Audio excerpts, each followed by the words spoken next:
The Founding Fathers, American Revolution, our Constitution, our history, America.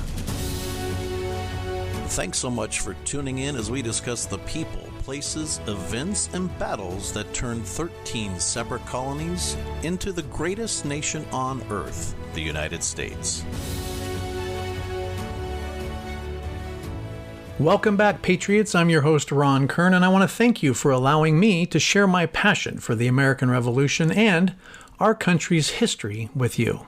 In this bonus episode, we're going to be talking about a man that had a very eventful life, filled with major victories and importance to the Revolution, and events would still unfold even after his death. He also had, well, a not-so-great moment that we're going to talk about too.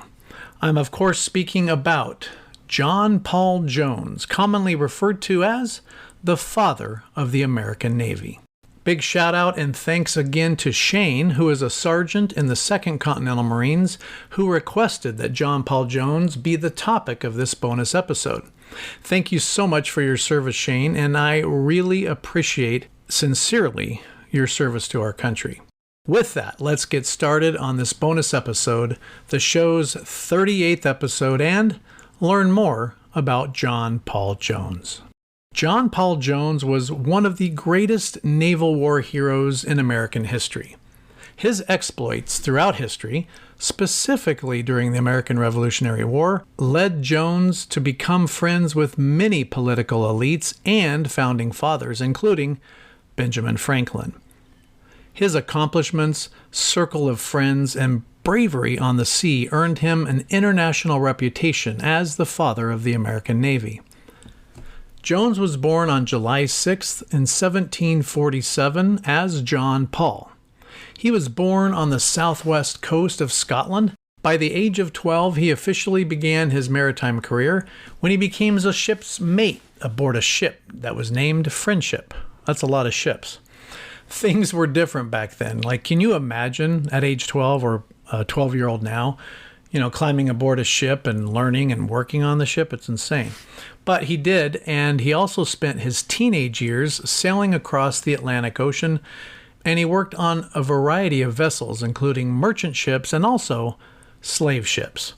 He was so invested in learning all he could about sailing, ships, defense, offense. He took full advantage of every opportunity, and he soaked up a tremendous amount of knowledge, and more importantly, actual experience aboard a ship. Although he and the ship's owners made a fortune running slave ships, he believed that anyone in bondage was not okay with him, and he disagreed with slavery. He believed this so much that he actually stopped working on slave ships, even though that dropped his income tremendously. Standing up for his morality actually ended up benefiting him and his career. Through a course of events, while stepping away from the slave trade in 1768, he joined another non-slave ship. The first mate, along with the captain of this ship, died of malaria. This is the point in his life when John Paul stepped up and took control of the ship and managed to navigate it safely back to Scotland, where its owners were eagerly waiting and willing to reward the very young sailor. He was given command of the ship. Ironically, the ship's name was John, Jon, and he completed 2 voyages for its owner. On the second voyage, around 1770, things took a turn for the worse. One of the sailors attempted a mutiny after demanding early wages. He wanted to get paid early, right? So Jones had his crewmen tie him to the mast, and he was flogged, beaten with a whip. This really wasn't an unheard of method to keep discipline on a ship, especially mutiny. But this guy actually ended up dying from his wounds, which was actually rare. This not only led Jones to start having a bad reputation, but criminal charges were issued, and he was arrested once he landed in Scotland. He was imprisoned, and before John Paul could post bail, the governor encouraged him to leave the area immediately, which is exactly what he did. It's not really known specifically why the governor allowed this or why he seemed to side with John Paul, but he did in fact leave Scotland and ended up commanding a ship named Betsy. He captained this ship for a year and a half before another issue involving pay came from another crew member. This man was just short of mutiny and ended up with John Paul killing him with his sword. Now, he understood how the admiral courts worked, and he was facing very serious charges. So he reached out to someone that he thought could help and would help. That person was Benjamin Franklin. He explained to Franklin that the killing was actually in self-defense, and this is the point in John Paul's life that he actually took the surname Jones and added it as his last name.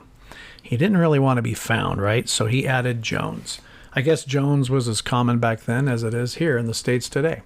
So that is the point where he is now known as John Paul Jones. He departed for the American colonies and landed at an estate in Fredericksburg, Virginia, which his brother actually owned. Now, his brother had recently passed away, and his brother having no wife, children, or immediate family, the newly named John Paul Jones was able to take ownership of the entire estate. While he was in the colonies, he began taking quite a liking to its city, the people, and the landscape. And he became so fond of the colonies, he was ready to go up against the British Empire and fight on the colonists' behalf. In 1775, Jones left Virginia and headed to Philadelphia, where he volunteered for the very, very new Continental Navy.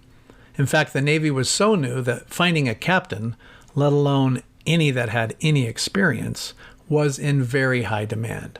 So with his letters of endorsement from Benjamin Franklin and now Richard Henry Lee, he was given the rank of first lieutenant of a 24-gun frigate named USS Alfred. On December 7th in 1775, he began sailing the ship up and down the coast of all 13 colonies. In February of 1776, he became the first person to hoist the first U.S. ensign over a naval vessel. The ship Alfred had one goal, and that was to cause havoc, plunder, and cause any damage he could to any British ship that he came across. Now, this would do a couple of things. First, it's going to disrupt British ships from resupplying their troops, and it also let the British fleet know that coming and going is not going to be as easy as it had been in the past. After successfully causing many disruptions to the British ships, he was ordered to sail to Nassau for supplies. He returned to the colonies and was now given command of the USS Providence. You may have heard Providence before in some of my podcasts or in your own reading, but I'll add it here that Providence was the term used by many of the time, meaning God or referring to God. And in my research, it looks like, I think, that God and Providence can easily be interchanged, but yet hold the same exact meaning. The Providence had a similar task and a goal of causing issues with British ships. Basically, you want to cause issues and havoc and fear, you call John Paul Jones, and that's what he did. So this actually may be one of the most successful times on the sea because in a matter of only a month and a half, he captured 16 British ships. Now, at the time, that was completely unheard of, and most thought it was impossible. In fact, many thought it wasn't true. But it was in fact true. With this ship and his men, and John Paul Jones at the helm, he made it possible, and is considered a top-level accomplishment, and certainly the biggest success story of the new Continental Navy to that point. He wasn't done, though, because on November 2nd in 1776, Jones and the Providence went on a full assault that destroyed a large portion of the British fleet. The assault took place on the Isle Royale and even managed to free many Americans that were being held as prisoners of war. It appeared that Jones and his crew were virtually unstoppable. Victory after victory, he got more popular, he was more respected, and in many cases revered. It's no wonder he is known as the father of the American Navy. Now, all of this success gave him command of a 18-gun frigate called Ranger. He and the Ranger sailed to France and landed in Paris. He was admired by the city, and meeting up with Benjamin Franklin, the most famous American, certainly didn't hurt either. Once France officially declared that they're going to join the war on the colony side, Jones said he would continue his fight against the British. At night, he attacked the British town of Whitehaven and, along with 16 of his crew, rowed to shore, set fire to the fleet of merchant and warships that were tied in port. He destroyed them all. Then, this is crazy, then they went up the coast and they were going to kidnap the Earl of Selkirk, which he had hoped would lead to a very large ransom. But when they arrived, the Earl was not home. In fact, he wasn't in the area at all. So what did he do? He and his men had tea in his home with the Earl's family. I just think that it's a little funny, but it also provides a bit of insight into this guy's mindset. I mean, he goes there, he burns everything, then he's going to kidnap the Earl. But instead, he ends up sitting down with the family and having tea. He did not harm the family. He didn't burn or destroy anything that they owned, which I think would have been done without thought. Usually, you're going to destroy what you come across. That's in possession of the enemy, right? But he didn't. News of Jones' victories at sea and being revered by France and all of his other actions were being heard now worldwide at this point. He returned to France and was given command of the largest ship he had been in charge of ever before, a 42-gun frigate. Jones renamed it to the Bonhomme Richard. This name was chosen in honor of Benjamin Franklin, which related to the Poor Richard's Almanac that Franklin was so popular for. The name of the ship would become very famous. So he and this ship came upon a fleet of nearly 40 British merchant ships. These ships, however, weren't traveling alone, and they were being escorted or protected by 2 warships. And they were big. One was a 44-gun frigate named Serapis, and the other was a 28-gun frigate named Countess of Scarborough. These were very powerful and well-equipped vessels. This episode is brought to you by Shopify. Upgrade your business with Shopify, home of the #1 checkout on the planet. Shop Pay boosts conversions up to 50%, meaning fewer carts going abandoned and more sales going cha-ching. So if you're into growing your business, get a commerce platform that's ready to sell wherever your customers are. Visit Shopify.com to upgrade your selling today. This episode is brought to you by MeUndies.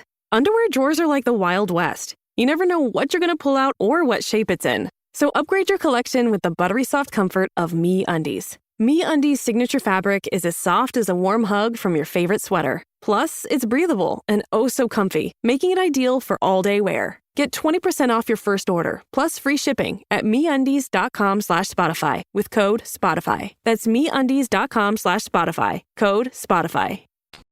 Not being deterred, the Serapis and Bonhomme Richard were headed right towards each other. Their soon-to-be battle would go down as one of the most intense, fierce, and brutal sea battles up to that point. Cannonballs tore through Jones's ship, and likewise the cannonade was done back to the Serapis, but it was a little too late, as the Richard became so damaged that it couldn't hardly move, making it virtually a sitting duck. The Serapis continued firing non-stop, which destroyed now the mast, eventually leading to the evacuation of the crew. So these 2 ships were so close that they communicated back and forth to each other just by simply yelling.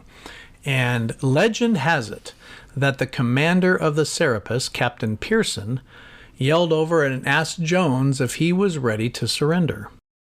Jones looked at both ships and looked at his and replied with the famous line, quote, "I have not yet begun to fight." Whether or not this was actually said is still debated today, but I'd like to think he said something like that, because after all, he had never surrendered. He had countless victories up to that point, and for him to say, you know what, sure, I'll give up, it just doesn't make sense and it doesn't fit his previous choices. Jones then used his ship, as crippled as it was, to ram the Serapis, which now made the two mammoth-sized ships interlocked. Jones' crew then threw hooks over the Serapis, and both crews engaged in intense combat. Men from Jones's ship was now on the enemy ship. Muskets were being fired, swords were flying, men killing men, and a lot of yelling. It was pure chaos. They were also using hand grenades that at this close range can cause a lot of damage, as you can imagine. Finally, the top deck of the Serapis was destroyed, falling on many of the British crew, causing mass casualties. Jones and his men never allowed anyone from the Serapis to step foot on the Bonhomme Richard. This battle went on for about 4 hours, and exact numbers aren't known. It's estimated that about 50% of each crew were killed. Jones and his men eventually captured the Serapis, taking it under their full control. This battle would be called the Battle of Flamborough Head and would help cement France joining forces with the colonies. The Bonhomme Richard was on fire, leaking, and heavily damaged, and it would sink 36 hours later. Jones and his crew sailed the captured Serapis back to the Dutch United Province for repairs. I did see in some of my research that I believe they found the ship. I don't know if they've actually lifted it to the surface or what they've done, but at least they know where it is, so that's kind of cool. So once he got back in France, Jones was knighted by King Louis, was given a gold-plated sword, and also a military merit. He was also issued a Medal of Valor by the United States in 1787. There wasn't much going on in 1787 in regards to battles, so Jones' participation with the United States Navy kind of just came to an end. So in April of that year, he sailed to and began service for Empress Catherine II of Russia. He was appointed as Vice Admiral and now commanded a 24-gun flagship named Vladimir. As he did for the Continental Navy, his battles and victories continued. He was issued countless more medals, merits, and commendations. Now, I want to let you guys know that the next portion of this podcast, I'm going to be discussing a couple topics that aren't the best heard by young ears. So it's mature in its nature. So it's not like super graphic, but certainly not topics for minors. So if you have young listeners, please hit pause now and take appropriate measures. In April of 1789, Jones was charged with the rape of a 10-year-old girl, and her name was Katerina Stepanova. In court, Stepanova testified that she was summoned to his house to deliver butter, but once she arrived, Jones punched her in the face, gagged her, and then raped her. A surgeon and midwife that examined her substantiated her physical and sexual injuries were in fact in alignment with her story. This is where one might consider this to be a false story, trying to take down such a highly popular man, an adored and exceedingly highly decorated naval commander, receiving numerous accolades, not from one or two, but now 3 countries. I was hoping this was the case, but after reading the transcripts and the testimony from Jones himself, it gave me a little bit of a pause here. So Jones says that he had paid her for sex many times before, but claimed she was a lot older than 10 years old. The girl's father would testify in court that she was in fact 12 years old. Now later on during this trial, Jones would change his story and deny any wrongdoing, claiming that the girl's mother was trying to make money from such a prominent man. Jones continued to collect evidence for his defense, proving that her mother had left her husband, lived in a brothel, and was quite promiscuous herself. In short, he was given 2 years abroad, meaning that basically he was free to go. Both the French and America were doing all they could to persuade Empress Catherine as well, which likely didn't hurt. In my personal opinion, why on earth would you change your testimony if you were actually innocent? Even if the rape was in fact false, the fact that you admit having sexual relationship with a 10 or 12-year-old, it doesn't bode well. And likely, I'm sure all of my listeners are thinking the same thing. So he retired in 1790, but 2 years later, he was appointed by the United States, a position that he was going to be able to work on the release of U.S. prisoners of war. Before he could commence this new job, he died and was found in his Paris apartment lying face down on his bed.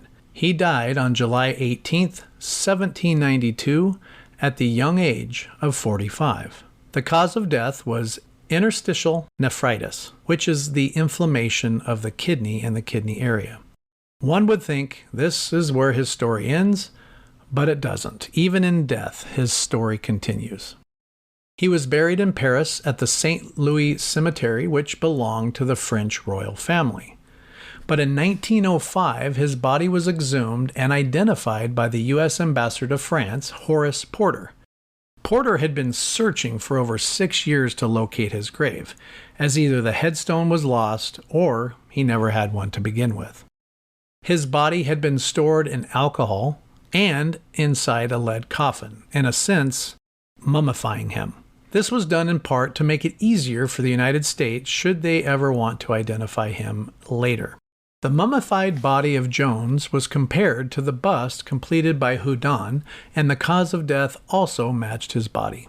I have both the bust of Jones and the photo of his exhumed body in the show notes for this episode. It is a bit eerie to look at, but when you compare it to the bust and paintings, it's pretty obvious, at least to me, that it is in fact him. It's also a pretty good compliment to the painter who created the portraits, because they were pretty spot on. I have all of that in the show notes. So once they confirmed it was him, his body was brought back to the United States, and he is now buried at the United States Naval Academy, which is located in Annapolis, Maryland. I want to end this show with some little known or interesting facts about John Paul Jones. He was born the fourth child out of 7, and only one of 2 that lived to adulthood. As I mentioned earlier, he was named John Paul, but added Jones to help not be found by authorities. He was the first naval officer to receive a gold medal from the Continental Congress, and Jones also had a personal seal that featured a skull and crossbones. It also had the saying, "Thus die tyrants," which symbolized his defiance of tyranny and oppression. Jones is credited with designing the first ever Grand Union flag, also known as the Continental Colors. Now, this flag was a precursor to the Stars and Stripes of our current U.S. flag. There was only one film made about his life that I could find, which was done in 1959, called John Paul Jones. Robert Stack and Charles Coburn star in it. And it apparently didn't receive much press or acclaim. They do say it's a very accurate depiction of his life. I definitely want to watch it. I found part 1 on YouTube, but not part 2, so that really isn't going to help. But it does appear, if you want to watch it, you can watch it on Roku, or it says it's available on Amazon Prime. I have not verified that, but check those 2 out if you want to watch it. I hope that this bonus episode was satisfactory for you, Shane, since Shane is the one that requested the topic. But if you have a person or subject matter that you'd like me to cover in a future bonus episode, please send me an email. If you could do me a favor and do a review of my podcast, because the more reviews it receives, the easier it is for people to find. If you want to help out financially, you can do that too. Just go to patriotpowerpodcast.com and click on Support Podcast. Lastly, check out the show notes for this episode and enjoy the videos, links, book recommendations, all neatly organized, full of amazing resources prepared just for you. Again, every single episode has show notes, except for the Patriot Power file. So check it out, patriotpowerpodcast.com, and appreciate you tuning in. And again, thanks, Shane, for this recommendation. Thanks for listening, and hope that you tune in next time with us here at the Patriot Power Podcast. Make sure that you hit subscribe so you'll get notified when our new episodes are available for you. And we hope that you check out our websites, which include our show notes, links, documents, and more at patriotpowerpodcast.com or ilovegeorgewashington.com. Until next time, hope that you and your family have a blessed week. And remember, be safe and tell a veteran thanks for their service.